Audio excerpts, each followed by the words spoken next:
There's a moment, and most empires don't recognize it until it's already over, where everything that looked solid starts to crack. Not with a bang, not with an invasion, not with some dramatic Hollywood explosion. It happens quietly. A grocery bill that feels wrong. A neighborhood that used to be alive, now half empty. A friend who worked the same job for 12 years and just got let go. No warning, no severance, just gone. And you stand there thinking, that can't happen to me. But here's the thing nobody wants to say out loud. In 2026, it already is happening to millions of Americans, right now, today. And the scariest part? The signs were there for years. We just kept looking away. Let's start with something that should keep you up at night. The United States, the wealthiest nation in human history, now has more than 770,000 people sleeping without a roof over their heads on any given night. That's not a statistic from a developing country. That's not a war zone number. That's America, 2026. And that number? It's gone up 5 years in a row.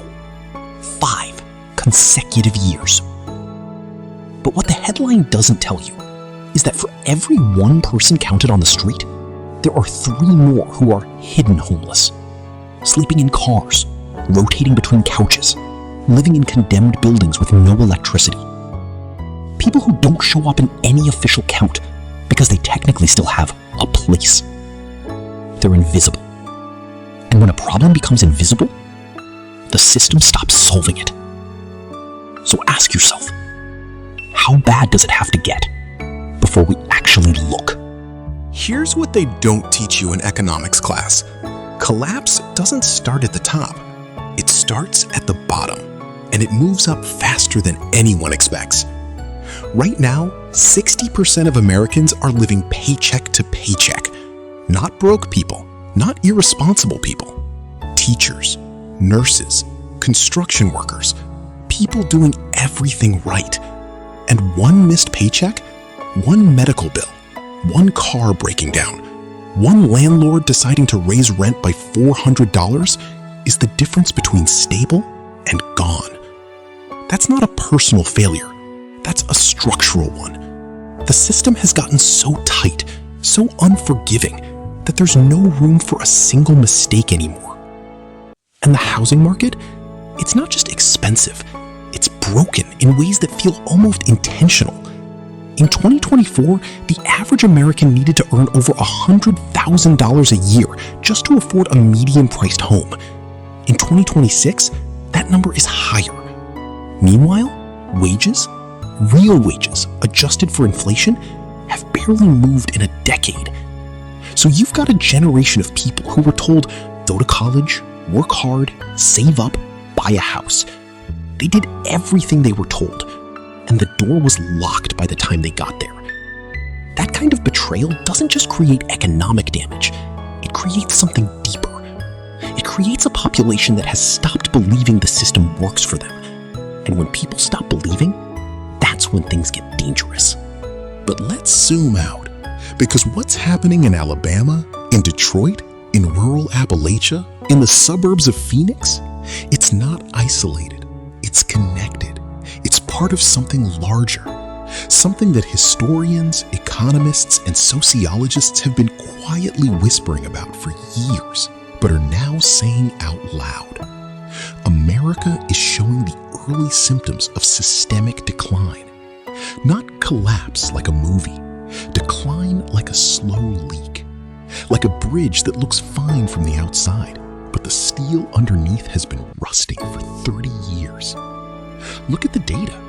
Infrastructure ranked 13th in the world in 2026.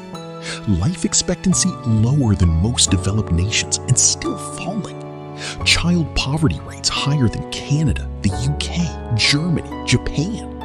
A political system so gridlocked that basic legislation takes years to pass, if it passes at all. These aren't opinions, these are measurements, and measurements don't lie.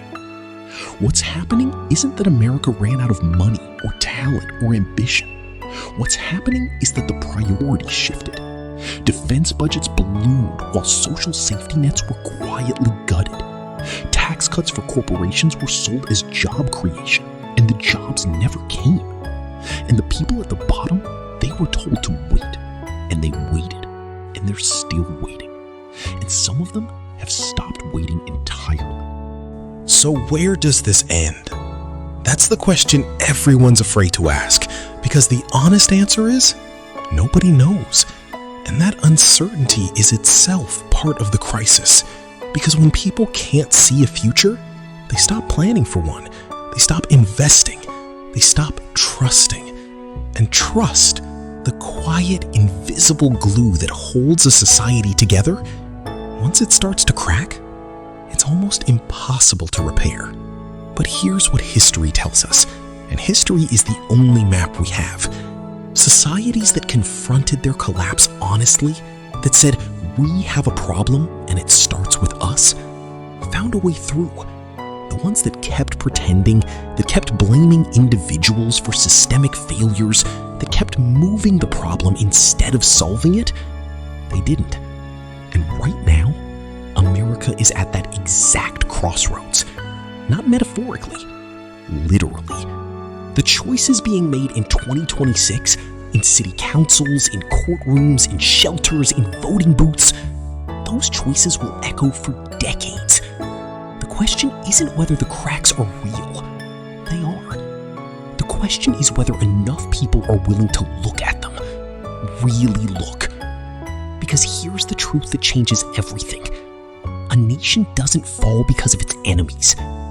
It falls because of its silence. And right now, the silence is deafening.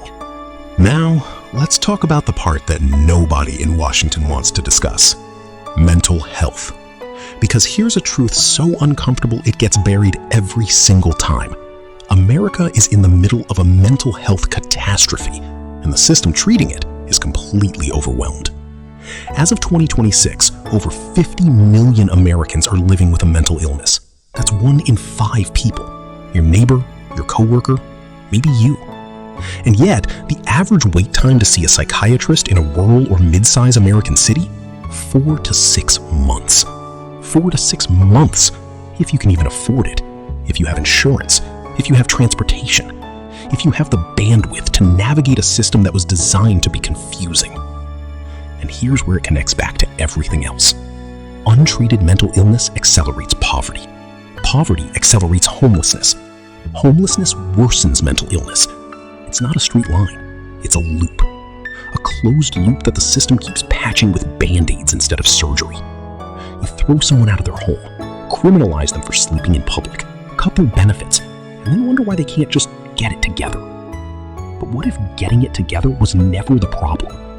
What if the problem is that we built a ladder and quietly removed half the rungs and then blamed the people who fell? Because someone, somewhere, made a choice. And it wasn't the people sleeping in their cars.